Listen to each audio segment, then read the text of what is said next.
Sa tingin mo, ito na? Hindi natin alam, di ba? Sabihin ko na kasi baka masilat pa eh. Wait lang. Paalam lang ako sa kumaring CJ ko kasi nagsasalamin ako. Actually, pagpasensya din na kasi pinagandaan ko talaga kanina umaga. Guys, gusto mo ba ipasok ang process? Gusto mo ba? Oo, madam! Pakiilaw po. Pati-mic na. Yan na, yung Carmelite, paputukin mo na sa labas. Carmelite? Carmelite, paputukin na sa labas.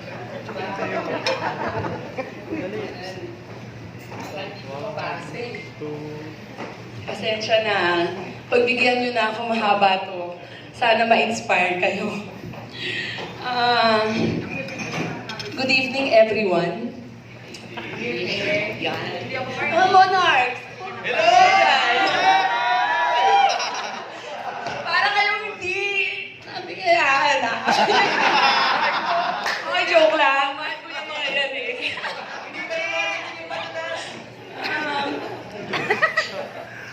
Ano ba to? Gratitude is the healthiest among emotions. And so, I would like to start this speech of as healthy as possible and use this opportunity to thank all of the people who supported Magnates wholeheartedly. To all SAs of Dominators, the people, thank you. Yung mga talagang full support natin. Talagang 110% talaga yung para ma-book talaga lahat. Sana nandito sila pero pinag-video naman, baka ma-post to. The people from SAC, sila Angela, si J. Lord, si Ria, and the rest of the team.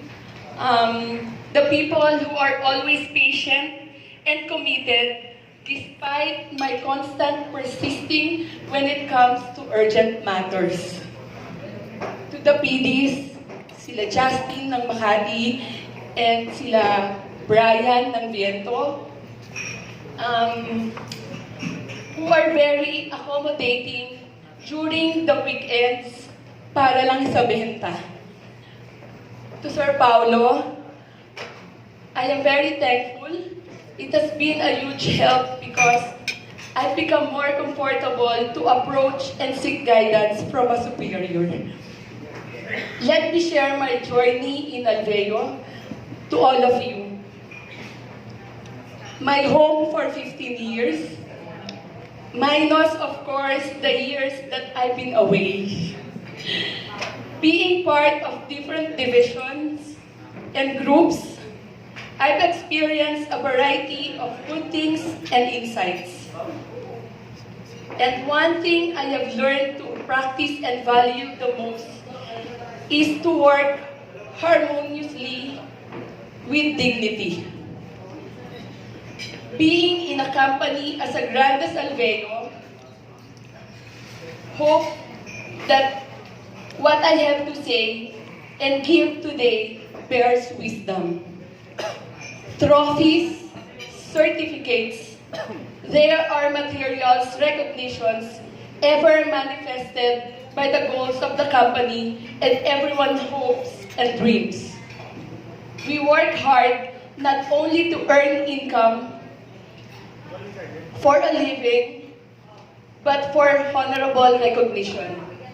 However, guaranteed of all these things may be gone or taken away from you. Even Manny Pacquiao, hindi naman ako sa post ko, even Manny Pacquiao himself, 8-time world champion in 8 different weight divisions, has had titles taken away from him, making way for younger and future generations in his sport. Despite all his glory, Manny has never hated an opponent. He stuck in his principles, remained humble, never cheated. Yun yung alam natin, di ba? Prayed before and after fights. and always make sure his opponent was physically okay. Don't worry, everyone. I'm not promoting money.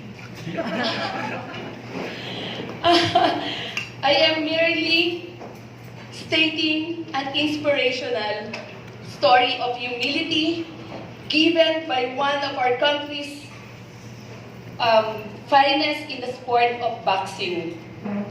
That is to say, if you work purely aligned with principles nang walang tinatapakang ibang tao, the fulfillment and satisfaction is something worth living for.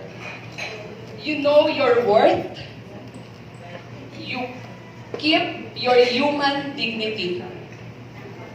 Two opposite, then you begin to ask yourself, tama ba tong ginagawa ko? What you show towards other people, whatever sincere and truthful acts you commit towards others, the same, sometimes better will be upon you too. Do the opposite, and anyone with work experience will guarantee you your returns will be as significant, fulfilling, and heartwarming.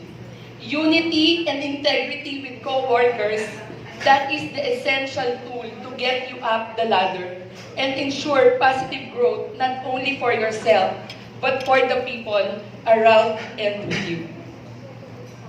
When I joined Alveo, after my years of absence, I felt like a stranger. It was because I saw their biggest strength. The division treats itself like family. And no matter what happens, and I quote Lilo and Stitch, Ohana means family. And family means no one gets left behind, kahit anong mangyari. When you say family, you need to mean it. It is commitment in itself. Stand with your family at home, at work. Stand for the family, not only because you have to do it, but rather do it because you're into it. We as Magnates are not perfect family. As with all families,